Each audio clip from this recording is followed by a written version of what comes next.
Hello, good morning. So, today I wanted to discuss something called epigenetics. And what that is, it's the study of our genes and how our genes express. So, hold on a second. Okay, how many times do we go to the doctor or wherever and they say, what is your family medical history? How many times are we just,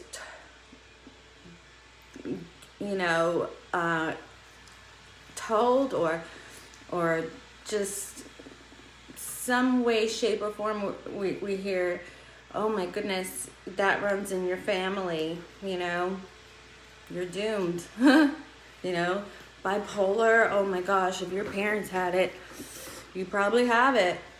Well, look into epigenetics, because that is just not the truth.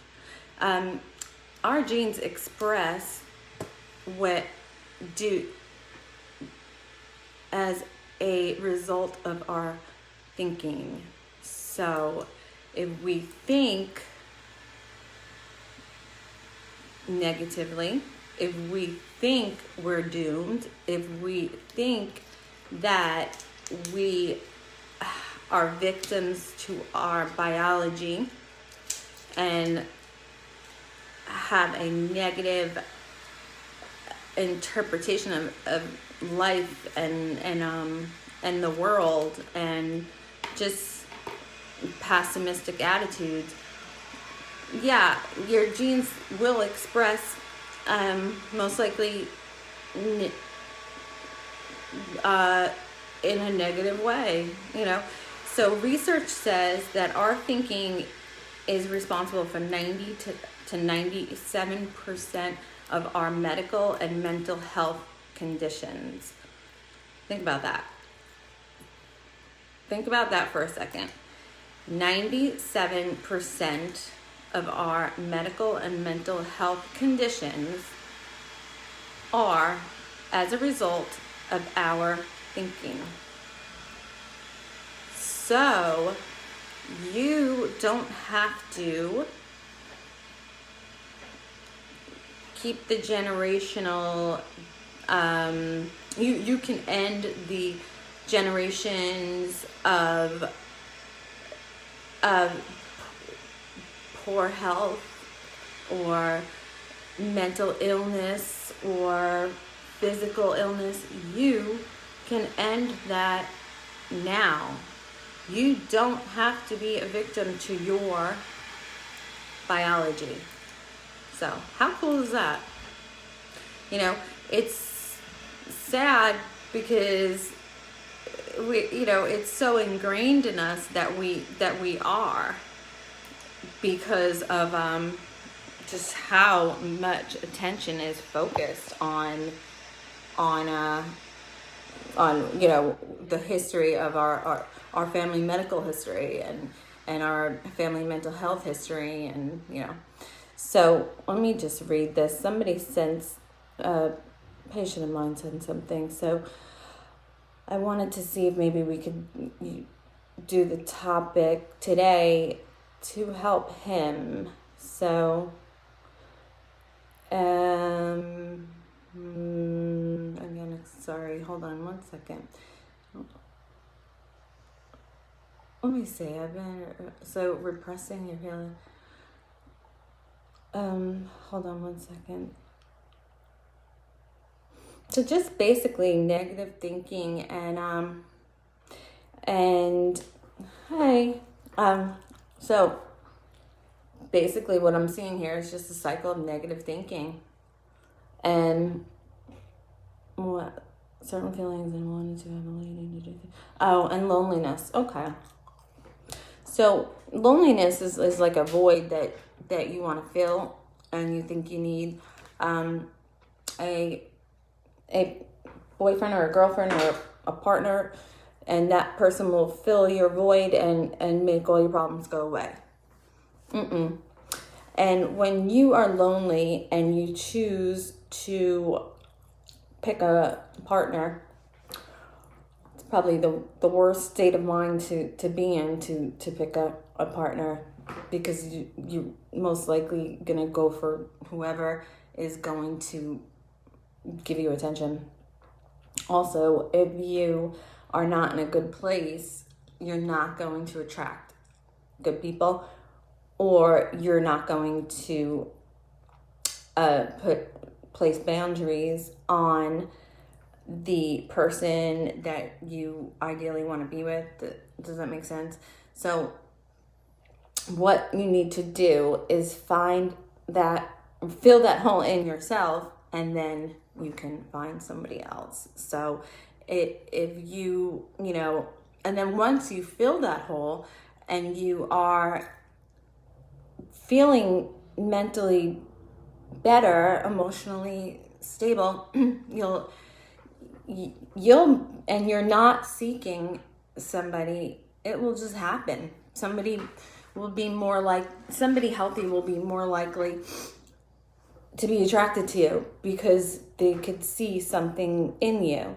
But when you are in a negative state and you are lonely, you're going to attract somebody who is probably in the same position, and then there forms a codependent relationship, and that's never a healthy thing.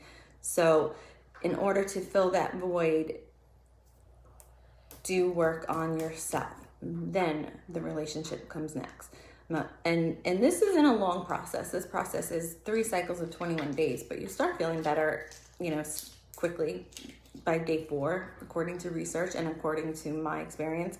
And then you plateau, and then you got to push through, and then you got to really, deliberately persevere to continue this, because it absolutely develops a habit of positive thinking, and it changes your negative default thinking patterns to positive. And that is such an amazing thing. Like, there are so many benefits to that.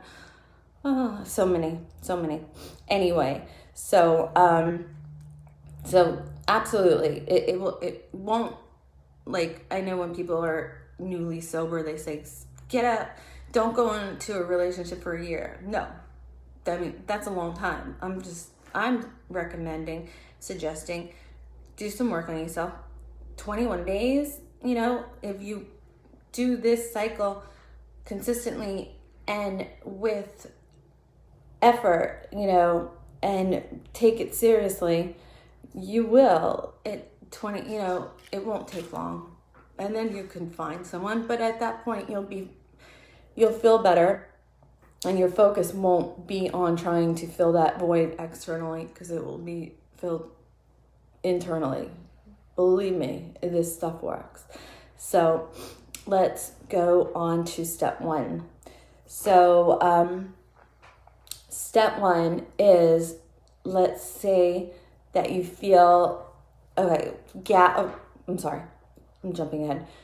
Gather your thoughts and center yourself, and scan your body for the dominant emotion that is bothering you, that is causing you stress or anxiety, or causing you to feel like you have self-sabotage yourself, or guilt or shame. Bring it into consciousness, bring it into awareness. And once it's there, step 2. Now analyze that emotion. So is your emotion loneliness? Is it the void? Is it a void? Is it wanting to feel to have a companion? You're lonely, maybe that's it. So analyze that. Why am I lonely? Ask yourself, well, because I've lonely because I don't want to, I mean, there's so many reasons. Now you're asking yourself this.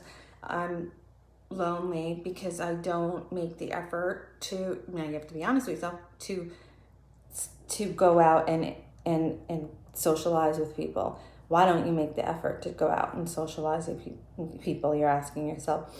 Well, because people have hurt me in the past and I don't want to get hurt again. So I'd rather just be alone.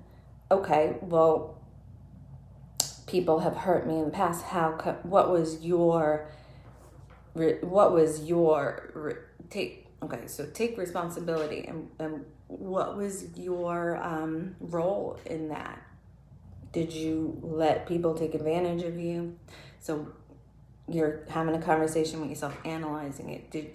You can learn from that. So what are the things that you've learned from people hurting you in the past? And how can you prevent that from happening again? Did you seek the wrong kind of person in your life that, the saying, if it looks like a duck and walks like a duck, then it's a duck, Did you know that it was the wrong kind of person and you still let that person in your life? In that case, were you attracting the wrong people? Ask yourself why you feel like you don't want people in your life because you don't want to get hurt by them. But what was your role in that situation? So taking responsibility and being honest with yourself is absolutely necessary for this process to work. So now you're analyzing why you were hurt by people. So and then you write it down. So remember, this is a 2-3 minute process of analyzing, asking, responding, asking again, analyzing, being 100% honest with yourself and taking responsibility, looking objectively outside of yourself. We have the ability, our brains, we could do that, look outside ourselves as if, we're looking at somebody else and say, what would I tell my best friend in this situation? I would say, well, you weren't really choosing the best people to be in your life. You probably, you deserve to, invite higher quality people into your life, So tell yourself that. So now step 3 is you're going to write it down. So I am lonely. So what we found out in the gathering is that I'm lonely. 2 is because I don't want to socialize. I don't want to make friends. I don't want to get hurt. So step 2, analyzing that was, people have hurt me and finding what your role was in those situations and writing it down. So you're writing down, people have hurt me. I chose maybe, now when you write things down, you're opening the door to your unconscious mind and letting the energy flow onto paper. So this is only a 2-3 minute process as well. And then your discoveries can be very insightful, and you'll get to the epiphany moment. Believe me, this is really, really insightful. So when you write it down, step 4.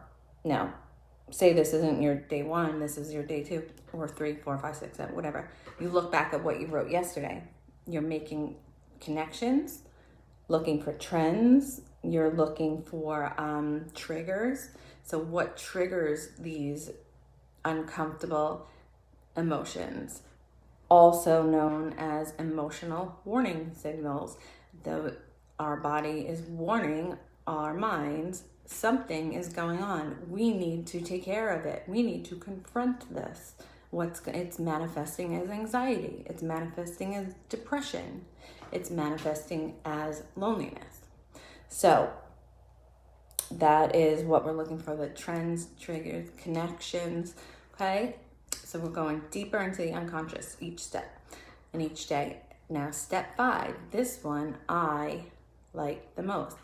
This step is the action that you're going to take to replace the negative thinking patterns and replace them with something believable but positive.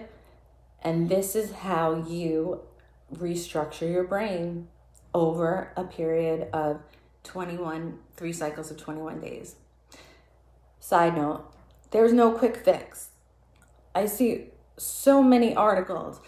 Oh, there's a new therapy that you just have to zap your brain and depression ends. Hypnosis, go into hypnosis and you're going to be fixed just right after that.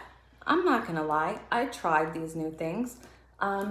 There's all kinds of gimmicks out there. After $6,000, hope my mom's not listening, it didn't work. It did not work. It was a waste of money. So I want to prevent you all from wasting time and money. So step 5. So you're lonely and you've been hurt by others in the past. See how that's like a contradiction? We all need social connections. The number one statistically found, after studies and studies, the number one factor that influences your happiness is social connections. So we all need them. So and technology does not replace one-on-one connections. It's not a it doesn't do the same. So you need to get your social life in order. So you may not need 1 million friends, but you need a few. You need a support. Everybody needs a support system. So step 5, what you're going to tell yourself in this case is, I am going to take responsibility. You got to condense it to a small sentence, but something that has to do with taking responsibility for your role in the past when people have hurt you, because people who have hurt you were probably not the best people to have picked to be in your social circle to begin with, right? So I am going to choose to seek out better people and and not ignore red flags and seek out relationships with people who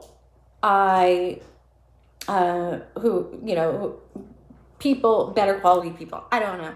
It's something that resonates with you, but something that you're going to tell yourself 7 times a day, at least. And you're going to remind yourself by putting an alarm in your phone. And also every time you get a negative feeling, like feeling lonely, you're going to tell yourself, I'm working on fixing myself. It's a process, and filling this void, and this is not it's a process, right? So you're not going to be lonely forever. So when you work on yourself, you attract better people. So you're working on yourself and say, this is something like, that is not who I am. That's who I become. Own your choices because of the choices I made. And I'm learning from them. That's what life's about. It's not about beating yourself up for bad choices. It's about, what did you learn from those choices? And how can you grow and use those bad choices as experiences to grow and learn and create wisdom in yourself. Because the more bad decisions, the more bad things that we do, the more we can learn from them, the wiser we become. When we don't learn from them, we repeat them. And then what we repeat, we hit a brick wall and we don't grow. This is how you develop a growth mindset. So I hope that was clear how I explained it. If not, anyone have any questions, let me know. And have a great day.